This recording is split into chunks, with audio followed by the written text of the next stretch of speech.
অন্তর্বর্তীকালীন সরকার দায়িত্ব গ্রহণের পর থেকে তাদের আশেপাশে শেখ হাসিনার রেখে যাওয়া আওয়ামী প্রেতাত্মাদের ঘুরঘুর করতে দেখা যাচ্ছে।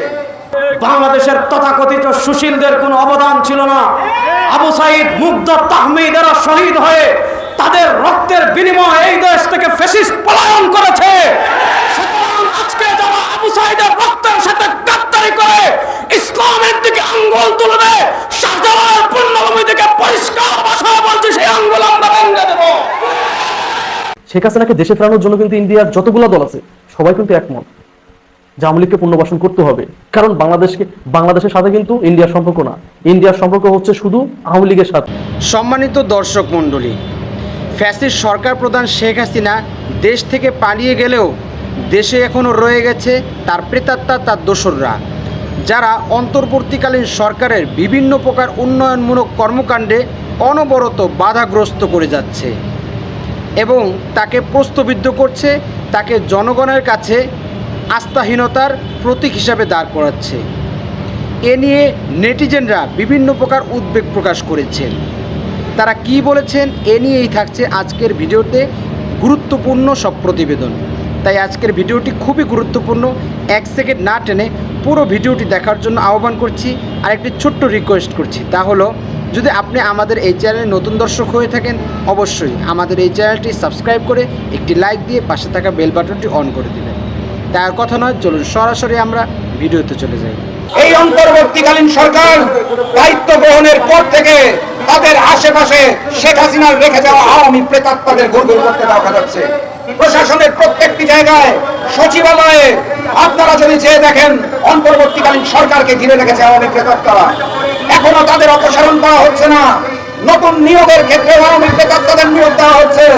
কথাবার্তা পরিষ্কার, আওয়ামী প্রেতাত্মা শেখ হাসিনা এবং আওয়ামী লীগের গণহত্যাকারীদের দোষরদের আমরা অন্তর্বর্তীকালীন সরকারের আশেপাশে কোথাও দেখতে চাই না। তিস্তার বাঁধ ভারত আবারও খুলে দিয়েছে। ছাত্র সমন্বয়কদের বলতে চাই, শুনেছি আপনারা কোটি কোটি টাকা নাকি ব্যাংকে জমা রেখেছেন, সেখান থেকে সুদ আসবে, আসুক। আমার উত্তরবঙ্গে বন্যা হয়েছে, সারা বাংলাদেশের মানুষ বন্যা কবলিত মানুষের জন্য যে অর্থ সাহায্য দিয়েছে সেই টাকা ব্যাংকে রেখে দিবেন না ডিল করার জন্য। অর্থ বের করুন, প্রকৃত হিসাব দিন, উত্তরবঙ্গের বন্যা কবলিত এলাকায় যান। অন্তর্বর্তীকালীন সরকার এই গণঅভ্যুত্থানকে জাতিসংঘের মঞ্চে শুধুমাত্র ছাত্রদের গণঅভ্যুত্থান করে ওখান থেকে এক নতুন বৈষম্যের জন্ম দিয়েছেন। আমি স্পষ্ট ভাষায় বলতে চাই, এই গণঅভ্যুত্থান ছাত্র ছিল, যুব ছিল, শ্রমিক ছিল, কৃষক ছিল, সকল ধর্মের মানুষ ছিল, বিএনপি জামাত সহ বিরোধী দল ছিল। আমরা পরিষ্কার ভাষায় বলছি এবং সব জায়গায় জোর গলায় বলছি, এই ফ্যাসিস্ট আওয়ামী লীগের পতনের আন্দোলনে বাংলাদেশের শাহবাগীদের কোনো অবদান ছিল না, বাংলাদেশের বামদের কোনো অবদান ছিল না, বাংলাদেশের রামদের কোনো অবদান ছিল না, বাংলাদেশের তথাকথিত সুশীলদের কোনো অবদান ছিল না। আবু সাইদ, মুগ্ধ, তাহমিদেরা শহীদ হয়ে তাদের রক্তের বিনিময়ে এই দেশ থেকে ফ্যাসিস্ট পলায়ন করেছে। আজকে যারা আবু সাইদের রক্তের সাথে গাদ্দারি করে ইসলামের দিকে আঙ্গুল তুলবে, শাহজালালের পূর্ণভূমি থেকে পরিষ্কার ভাষায় বলছে সেই আঙ্গুল আমরা ভেঙে দেব।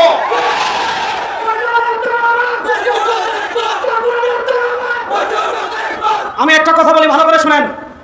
ফ্যাসিস্ট আওয়ামী লীগ বাংলাদেশের সবচেয়ে বড় যে ক্ষতি করেছিল, তারা এই বাংলাদেশের রাম সংস্কৃতি চালু করার জন্য, তারা এই বাংলাদেশে ভারতের আধিপত্যবাদ চালু করার জন্য, এই দেশকে সিকিম, ভুটান বানানোর জন্য, এদেশের স্বাধীনতা, এদেশের মানচিত্র ভারতের হাতে তুলে দেওয়ার জন্য সবচেয়ে বড় যে ষড়যন্ত্র তারা করেছিল, আমাদের শিক্ষা ব্যবস্থাকে ধ্বংস করে, আমাদের শিক্ষা কারিকুলাম ধ্বংস করে ভারতীয় হিন্দুয়ানি শিক্ষা ব্যবস্থা চালু করেছিল। আমরা আওয়ামী লীগ, ফ্যাসিস্ট আওয়ামী লীগের আমলে আমরা প্রতিবাদ করেছিলাম।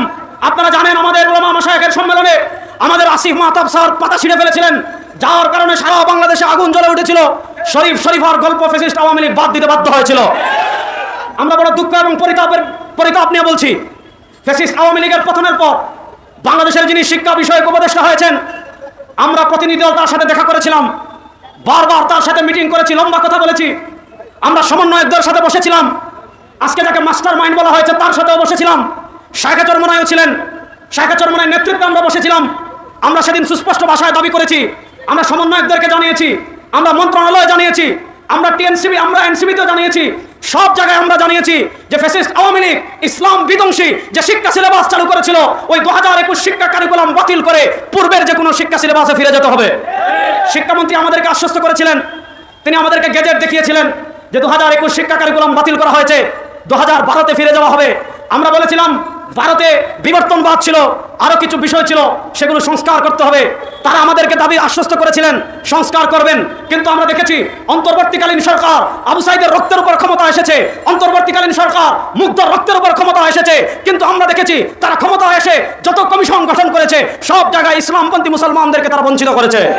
সম্মানিত দর্শক মণ্ডলী, ফ্যাসিস্ট সরকার আওয়ামী লীগের পতনের পর বাংলাদেশের মানুষের একমাত্র আস্থার প্রতীক এখন অন্তর্বর্তীকালীন সরকারের প্রধান উপদেষ্টা ডক্টর মোহাম্মদ ইউনূস। কিন্তু সেই আওয়ামী লীগের প্রেতাত্মাদের কারণে তাদের দোসররা অনবরত এই অন্তর্বর্তীকালীন সরকারের চতুর্পাশে ঘুরঘুর করছে। তারা অন্তর্বর্তীকালীন সরকারের বিভিন্ন প্রকার উন্নয়নমূলক কর্মকাণ্ডে অনবরত বাধা প্রদান করছে, বাধা দিয়ে যাচ্ছে। দেশের বিভিন্ন স্থানে তারা বিশৃঙ্খল, অরাজকতা এবং নানামুখী বিভিন্ন প্রকার দেশদ্রোহী কর্মকাণ্ডে লিপ্ত হয়ে অন্তর্বর্তীকালীন সরকারের জনগণের ভিতরে, জনগণের মনে যে একটি আস্থার জায়গা ছিল, সে আস্থার জায়গাটি তারা বিনষ্ট করছে। তারা অন্তর্বর্তীকালীন সরকারকে মানুষের মনে অনাস্থাভাজন এবং অনাস্থার প্রতীক হিসাবে দাঁড় করাচ্ছে। ফলে সাধারণ মানুষ আগামী নির্বাচন নিয়ে তারা বড়ই উদ্বিগ্ন হয়ে পড়েছে।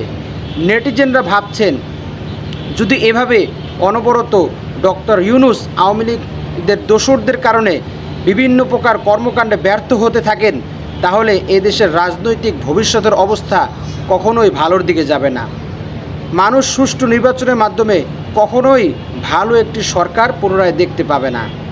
এই জন্য নেটিজেনদের দাবি হলো, যারাই এই গণহত্যার 5ই আগস্ট সহ তার আগের যত প্রকার গণহত্যার এই 16 বছর যাবৎ ফ্যাসিস্ট সরকার যে সমস্ত হত্যাকাণ্ডের সাথে এই দেশকে পরিচালনা করেছে, প্রত্যেকটা হত্যাকাণ্ডের পেছনে যারা রয়েছে সেই মূল কারপিটকে ধরে ধরে তাদেরকে এমন দৃষ্টান্তমূলক শাস্তির আওতায় আনা হোক, যাতে ভবিষ্যতের শাসকরা, যারাই এই দেশের শাসক হবেন, তারা যেন মনে রাখেন যে ফ্যাসিস্ট হলে, স্বৈরাচারী হলে তাদের পরিণতি কখনোই ভালো হয় না, যেরকমটা পরিণতি ভালো হয়নি বিগত ফ্যাসিস্ট সরকার শেখ হাসিনার।